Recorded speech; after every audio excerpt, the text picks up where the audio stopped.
Pernahkah kamu berpikir, kenapa kamu terlahir sebagai kamu, dengan wajah ini, nama ini, keluarga ini, dan luka-luka ini?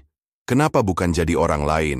Kenapa bukan jadi seseorang yang hidupnya lebih ringan, lebih jelas, lebih dihargai? Mungkin kamu nggak pernah bisa menjawabnya, tapi kamu pernah merasakannya. Perasaan bahwa kamu terjebak di dalam tubuh, di dalam cerita yang kamu sendiri nggak pernah pilih sejak awal. Di saat kecil kamu mulai sadar, kamu nggak seperti tokoh di film. Kamu nggak punya latar belakang heroik. Kamu nggak tahu arah hidupmu. Dan yang lebih menyakitkan, kamu nggak tahu kenapa kamu harus terus bertahan. Kamu cuma hidup karena kamu sudah terlanjur hidup. Dan di tengah semua itu, kamu berusaha menemukan makna, sambil menanggung pertanyaan yang gak pernah ada jawabannya. Kenapa aku dilahirkan sebagai diriku? Dan apa sebenarnya yang dimau hidup dariku? Kita sering dikasih tahu, kamu harus bersyukur. Tapi bagaimana cara bersyukur kalau setiap pagi kamu bangun dengan gelisah? Bagaimana cara mencintai hidup kalau kamu sendiri belum pernah diajari cara mencintai diri sendiri? Sekarang bayangkan, ada miliaran kemungkinan kehidupan. Kamu bisa saja terlahir sebagai siapapun, tapi entah kenapa, kamu justru muncul sebagai kamu. Orang yang sedang baca ini sekarang. Orang yang pernah kecewa.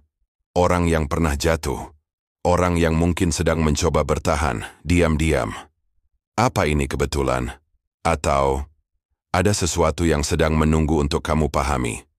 Filsuf eksistensial mengatakan, kita tidak dilahirkan dengan makna, kita harus menciptakannya. Artinya, makna bukan hadiah, tapi hasil dari pencarian.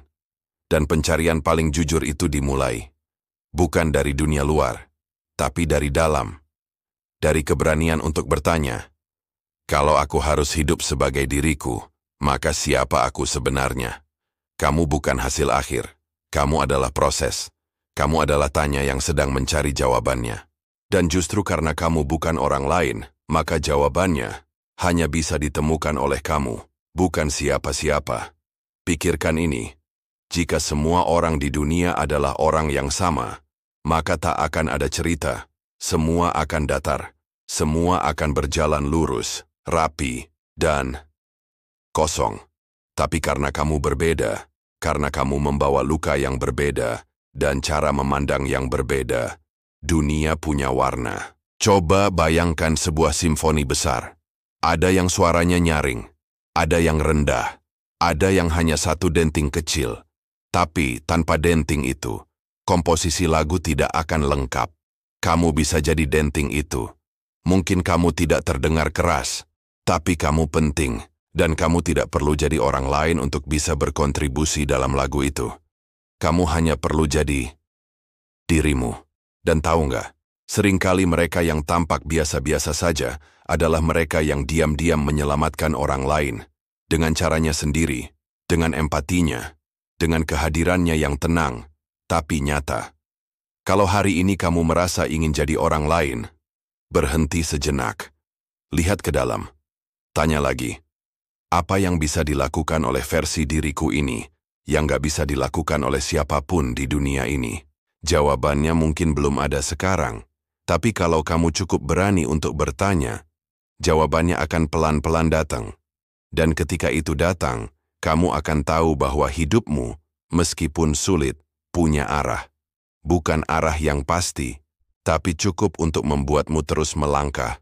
Mungkin kamu terlahir sebagai dirimu, karena kamu adalah satu-satunya yang bisa menjalani cerita ini. Cerita yang belum selesai. Cerita yang gak harus sempurna, tapi harus jujur. Cerita yang mengandung harapan, bukan karena semuanya mudah, tapi karena kamu tetap bertahan, meski semuanya sulit.